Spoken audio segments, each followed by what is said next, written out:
Permanent Record by Estee. Headphone Advisory. Shouty Bits. First and only chapter, Logical Progression. Ponyville Police Department, Juvenile Records Division, Incident Report Number 1. Recording Officer Bobby Brassey. Statutes violated.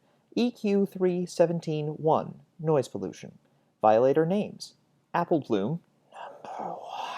Scootaloo, Number 2. Sweetie Belle, Number 3. Incident.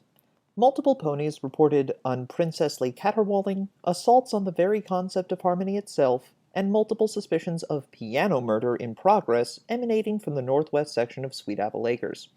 Upon arrival at site, was met by proprietor/guardian of Violator Number 1 and escorted to clubhouse located in indicated zone of farmland.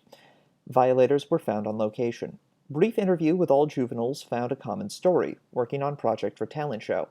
Checked with proprietor/guardian for confirmation, viewed on-site documentation originally provided by Chair Lee verifying official school assignment.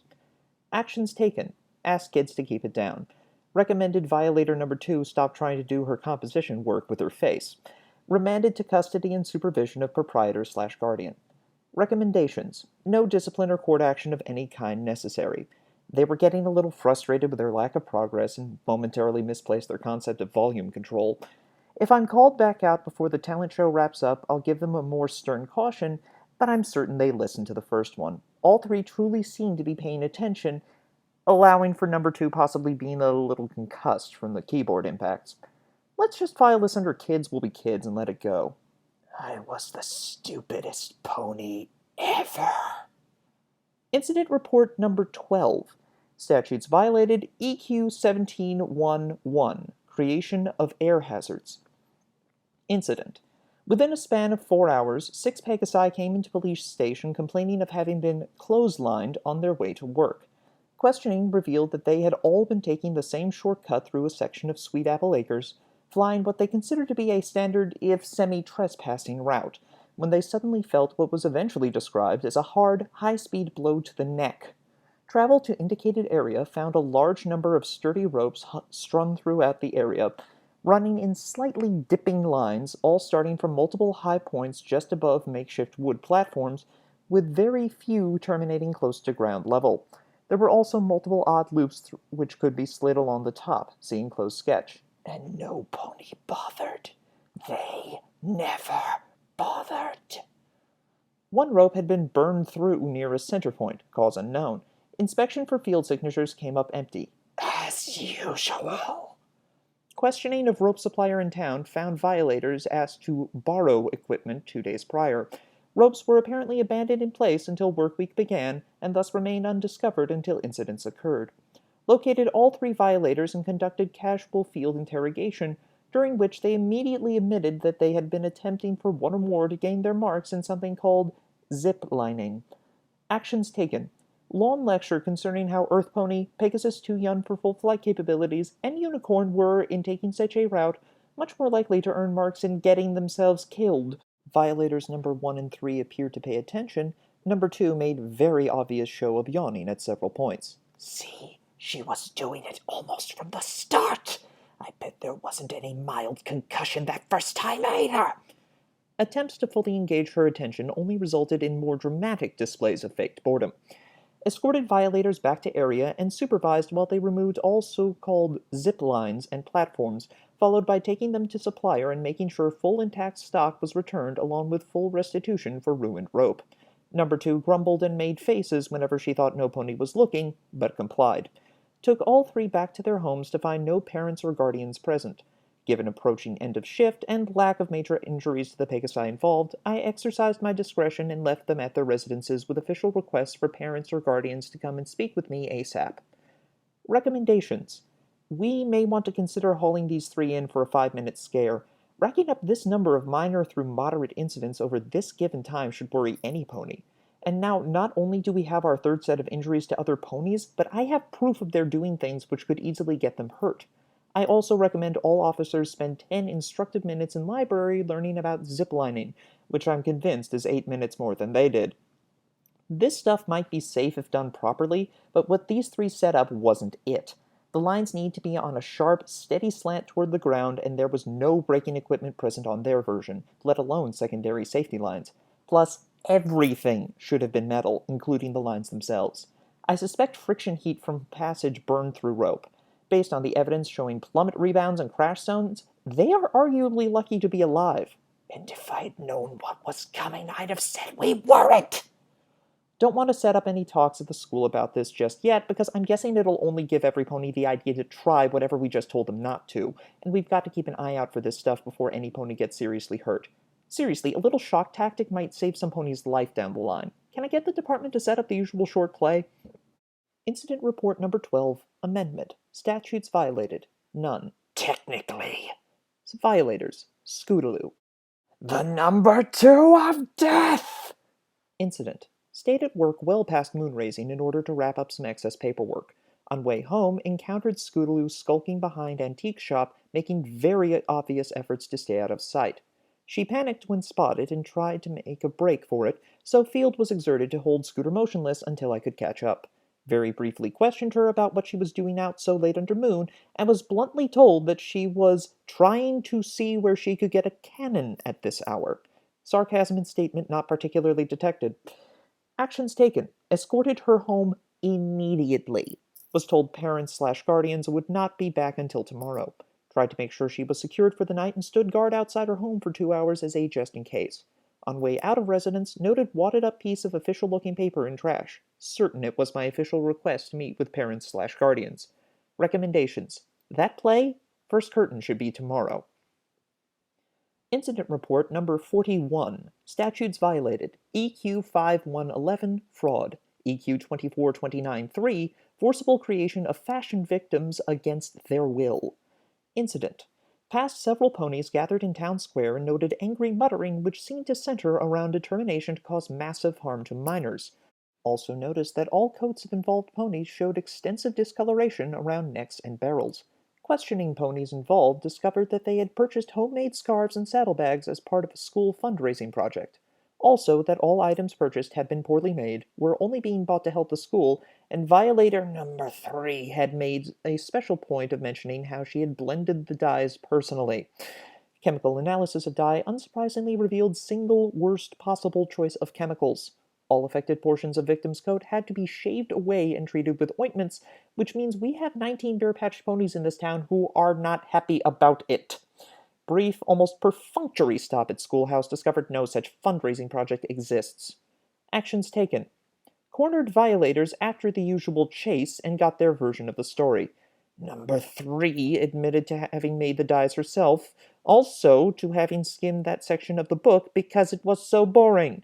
Number 2, when pressed, said they'd planned on giving a little money to the school, but would not provide exact percentage involved. Number 1 uncomfortably admitted to creating the marketing campaign because ponies are apparently becoming reluctant to trust them if they're selling anything whatsoever. Went to all parents and guardians I could find and told them about possible small claim suits from those affected. Violators were then brought on what by my count, was their 7th apology tour. Number 2 seemed insincere. She always seems insincere. Because she's evil incarnate! Recommendation.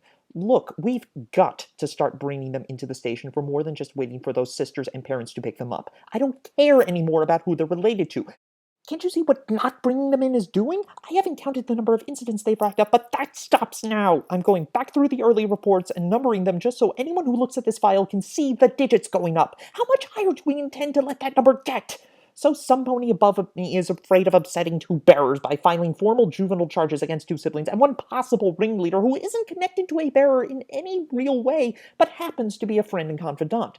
Lead marcher into the gates of Tartarus! Of the others.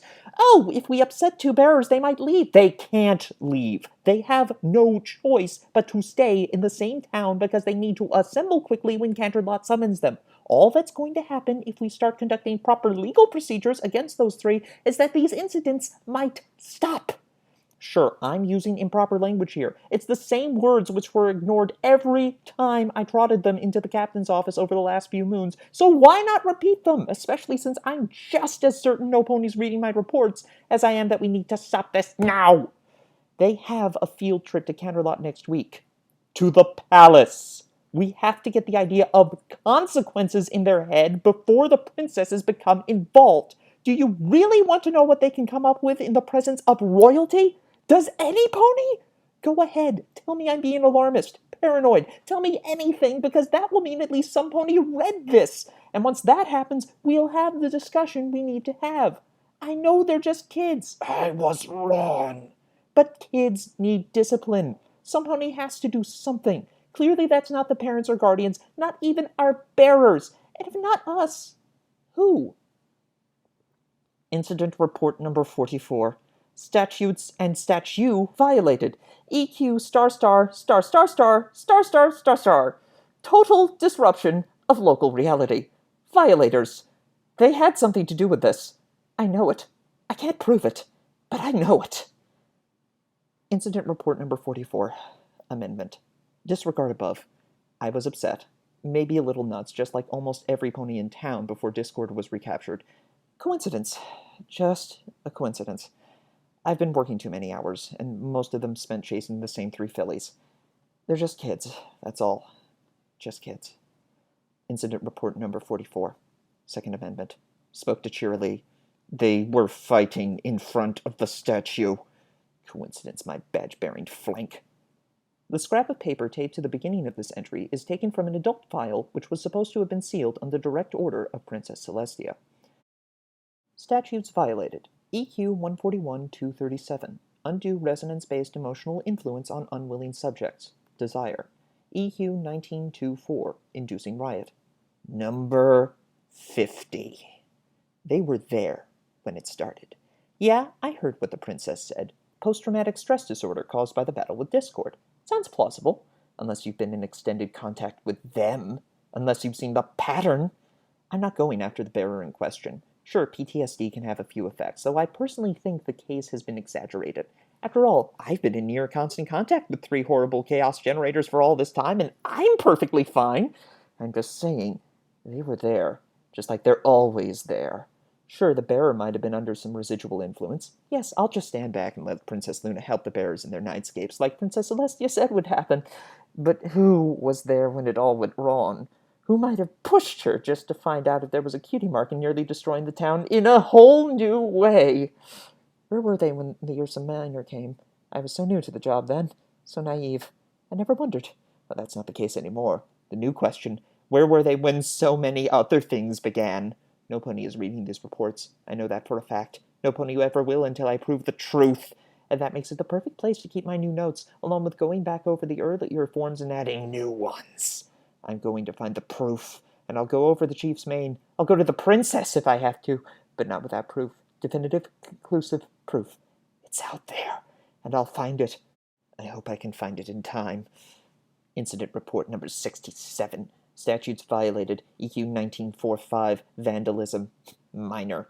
Incident. Typical. They were just going bowling. They just wanted to see if they could get their cutie marks and rebounding a few balls around until they hit some ponies' skulls. Of course, they were long gone before I got there, but the alley's owner had the description I was expecting, the one I knew I was going to get going in. It almost seems a shame to waste a report on something so minor, for any pony who isn't trying to destroy the world, but I have to document everything. Everything! Incident report number 68. Statutes violated. EQ 1924. Inducing riot. EQ 1007-112. 3 counts. Importation of dangerous animals. Lion. Violator. Number 1. New theory. Discord isn't within the statue. He never was. He is them, and they let him out, so they would be complete with themselves, all 4 together as the one they were all along. Oh, they've been subtle up until now, as far as they could be for anything they did directly. But number 1 gave the game away today and made every pony think it was just some part of her so-called disease, which I know is just part of their campaign to destroy everything. But she's still masquerading as an earth pony, which means her magic is supposed to be the cornucopia effect and nothing else, and she's too young to even have that at full strength. Just a disease, they said. She can't be held responsible for anything she did while she was sick. What kind of disease makes it possible for an earth pony to conjure 3 lions out of nowhere? Or maybe I'm just getting too worked up. They all have parents and guardians, right? Even if I'd never seen number 2s coming in and out of the station because she was going for a mark in murder. They were all born naturally. I know that. I checked the records. I triple-checked them. I have copies. Well, the parents and guardians have copies and don't know it. I took the originals in service to the cause. Every pony will thank me later. But still, that means they were born forged in Tartarus, and so they couldn't have been Discord. So we probably just replaced them. I like this theory. I'm going to go into my nightscape with it. I'm hunting them in my dreams. Incident report number 89. There are ponies asking why I wanted to know if they were anywhere near the carriage before it went out of control. Number 90. The construction site. Number 91. The dam.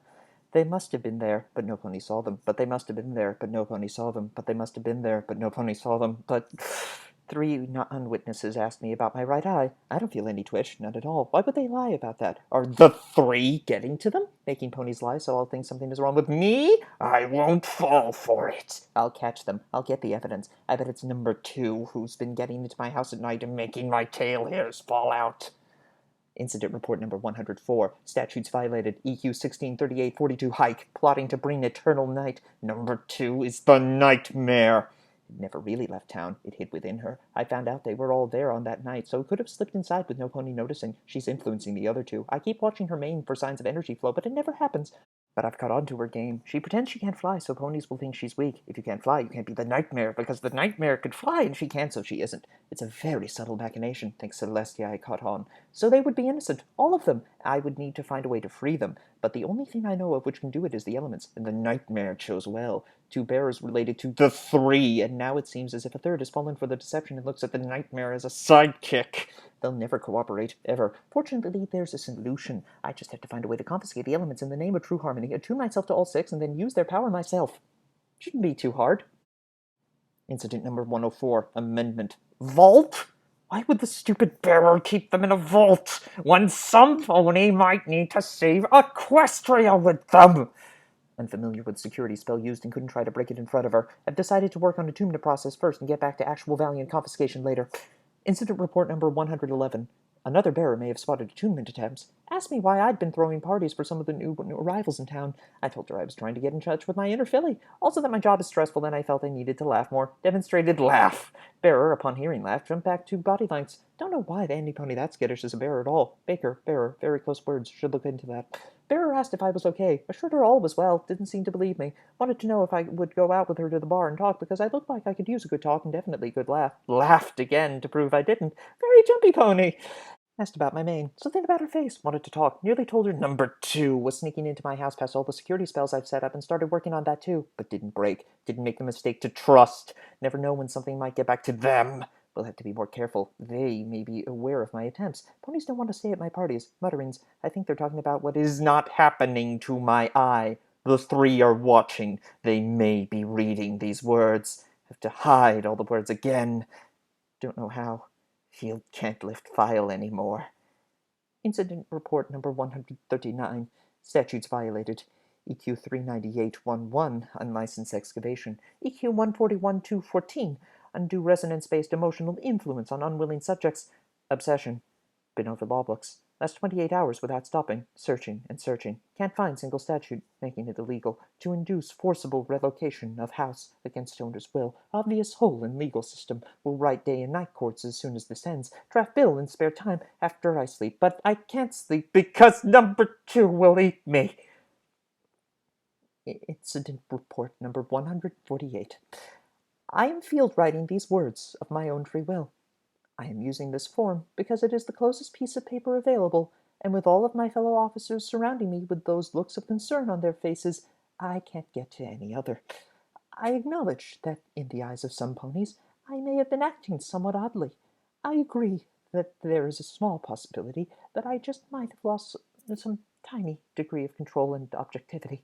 I will surrender my badge immediately and allow myself to be escorted to the hospital, once again acting of my own free will.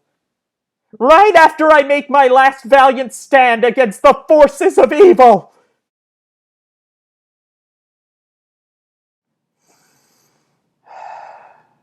Incident report number 149. I'm better now. I hope you want to believe it. That's why I snuck into the station after your shift and made the 3 trips required to carry the entire file into your office, leaving this at the very end of it, using the old local form one last time. Incidentally, I'm sorry about covering your entire desk like that. And your chair. Plus, it was probably hard just to reach the desk, trying to trot between the little aisles, all those columns of paper left behind. But I thought it was necessary that you saw the whole thing, the way my therapist made me see it. She made me read it all start to finish so I could see how it began, and how it changed along the way, so I could see myself changing. I had some post-traumatic stress disorder of my own, or at least that's what Dr. Corbusier feels. I agree with her now. Really, I do. She says I'm okay to work again. I have the papers to prove it. And I still want to be a police officer who works with juveniles. But not in Ponyville. Because those three aren't Nightmare or Discord or anything else. But there is still something about them which, well, maybe if you'd read the file before this, and I truly hope you read it this time all the way through, you would see that they are at the center of so much. They aren't doing it on purpose, mostly. But still, where they go, chaos follows. Somehow. I've spent a year putting my life back together, with the best help in Equestria showing me where the pieces went. And I could review your own files from that last year, if any existed, which I doubt. Go around talking to the locals, if any wanted to speak with me. Same, really. Find out what those three had done, because I know it's something which no pony in the department made any effort to prevent. Some ponies should have talked to their parents or guardians, reined them in before a few of the things I know they were responsible for, things I can still see with my renewed sanity, happened. Maybe you'll talk to those adult ponies before more things happen. I hope you'll get over your fear of offending the bearers and through the Canterlot and do it at long last. Because I can't anymore, and the preemptive restraining order is only a part of it. I just can't risk going near them in case I somehow tell myself that kids being kids beyond all bounds of normal stupidity is actually something else. Well, I've sounded my warnings both mad and sane, and I know that you said I'd be welcomed back to the Force even after attacking all of you that way. And I'm glad your main completely grew back, really. The point is, I know it took a lot to make the offer, so thank you for that at least, but I'm going to turn it down. I won't be a part of any police department which actively ignores its officers. I already took another job, in a different police department, one gallops and gallops away from here. Juvenile affairs, because I have the papers which say I can do it again. I'm leaving Ponyville behind, and I'm leaving all of you to deal with those three, if you ever do. Good luck, every pony. But if you don't listen once again, and whatever they create next doesn't reach where I am, then at least I, personally, am better off out of it. Forever. Manhattan Police Department, Juvenile Records Division, Incident Report Number 1. Recording Officer Bobby Brassey. Statutes violated. EQ 3-17-1 noise pollution. Violator name Babs Seed.